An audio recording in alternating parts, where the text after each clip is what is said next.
प्रिय सज्जनों नमस्कार। पुरुषोत्तम मास प्रारंभ हो चुका है।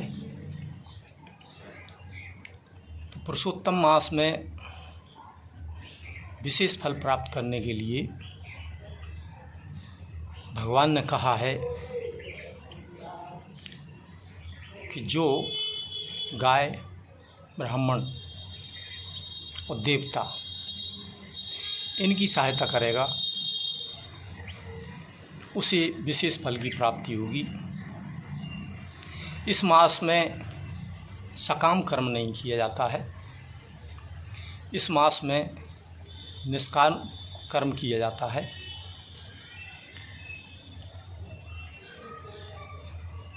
तो साधु संतों की सहायता, उनके खाने की, कपड़े की व्यवस्था करने से साधु संतों की सहायता होती है, क्योंकि साधु संतों को धन नहीं दिया जाता है। गाय के लिए चारा खिलाना, उसकी छाया की व्यवस्था करना, उसके रहने की व्यवस्था करना, इससे गाय की सहायता होती है। और निष्काम यदि आप हवन करते हैं तो हो सकता है, लेकिन सकाम हवन नहीं होता है। तो देवताओं की सहायता हवन के द्वारा की जाती है, उनको भोजन देकर। और ब्राह्मण की सहायता ब्राह्मण को भोजन देकर, या उसको जिस वस्तु की आवश्यकता है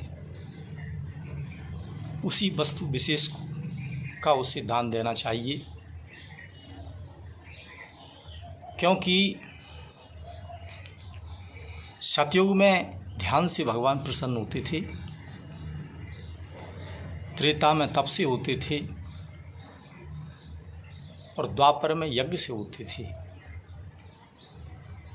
और कलयुग में दान से होते हैं। क्योंकि कलयुग में दान करना भी बहुत कठिन है, और दान में भी विशेष वह दान जो ब्राह्मण को या संतों के लिए उनकी मर्यादा के अनुसार आवश्यक है। वर्तमान में मैंने देखा है कि लोग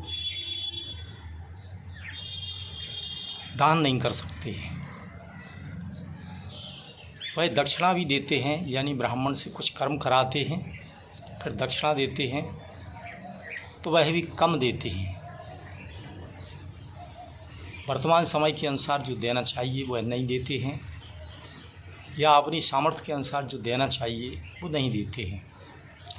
जैसे ब्राह्मण से 3 घंटे से ऊपर का यदि कोई कर्म कराया जाता है तो अपनी 1 दिन की जो आय है वह ब्राह्मण को दी जाती है।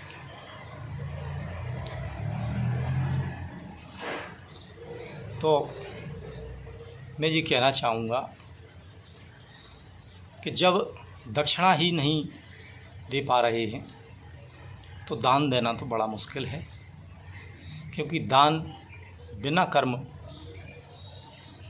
कराए और फिर दिया जाता है, वह भी जो उसके लिए आवश्यक है।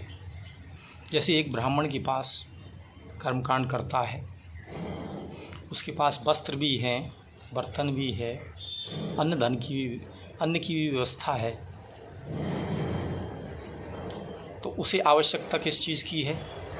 धन की है। क्योंकि पुराने समय में विनिमय पद्धति चलती थी, तो अन्न और वस्त्र का दान देने से उसका जीवन चल जाता था। लेकिन वर्तमान में हर वस्तु धन से मिलती है, तो सबसे बड़ा दान धन का है। इसलिए दान करना कठिन है। इसलिए भगवान दान करने पर जल्दी प्रसन्न होते हैं।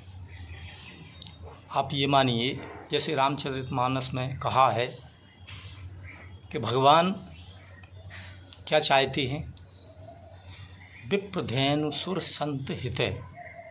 भगवान इनका हित चाहते हैं। यदि हम इनका हित करेंगे तो भगवान प्रसन्न होंगे। बोलो जय श्री राम।